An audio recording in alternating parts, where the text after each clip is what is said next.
नमस्कार, मी साहिल संदीप चौधरी, इयत्ता 7वीचा विद्यार्थी. मी आपल्याला आज वाहतुकीचे नियम याबद्दल माहिती सांगणार आहे. तर दुचाकीस्वाराने नेहमी हेल्मेट वापरावे. हेल्मेट न वापरल्याने जर आपला कधी अपघात झाला तर आपले डोके नाजूक आहे, त्याला हानी पोहोचू शकते. तसेच फोनवर बोलत कधी बाईक चालवू नये किंवा मद्यपान करूनही कधी बाईक चालवू नये. असे केल्याने आपण अपघाताला सामोरे जाऊ शकतो. तसेच पादचारी व्यक्तींनी नेहमी फुटपाथावरून चालावे व उजव्या बाजूने चालावे.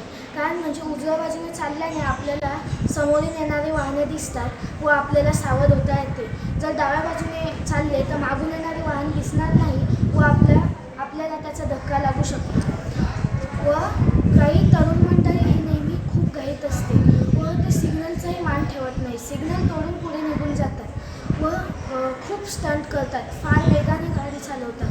तर यामुळे त्यांचा जीव धोक्यात पोहोचतो. जर अपघात झालाच तर ते कायमचे व्हीलचेअरला चिटकतात. तर माझी कळकळीची विनंती आहे, आपण रस्त्यावरील नियमांचे व फलकांचे पालन करायला हवे.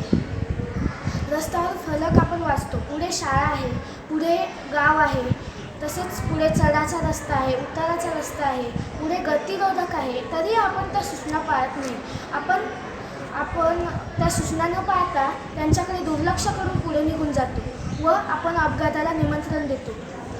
तसेच काही वेळा आपण नेहमी पेपरवरच्या बातम्या ऐकतो, जसे इनोव्हा पलटल्याने 4 युवक ठार व 1 जखमी, स्विफ्टच्या धडकेत 2 युवक ठार व 1 जखमी. तर हे सर्व अपघात हे मी सांगितलेल्या नियमांचे पालन न केल्यामुळे व रस्त्यावरील फलकांचे पालन व वाचन न केल्यामुळे होत असतात. तर माझी सर्व नागरिकांना कळकळीची विनंती आहे की आपण सर्वांनी रस्त्यावरील फलकांचे व नियमांचे पालन करायला हवे. रस्त्यावरील नियम हे आपल्या फायद्यासाठी, आपल्या भल्यासाठी असतात. त्याचे जर आपण पालन केले तर आपला जीव धोक्यात जात नाही. धन्यवाद.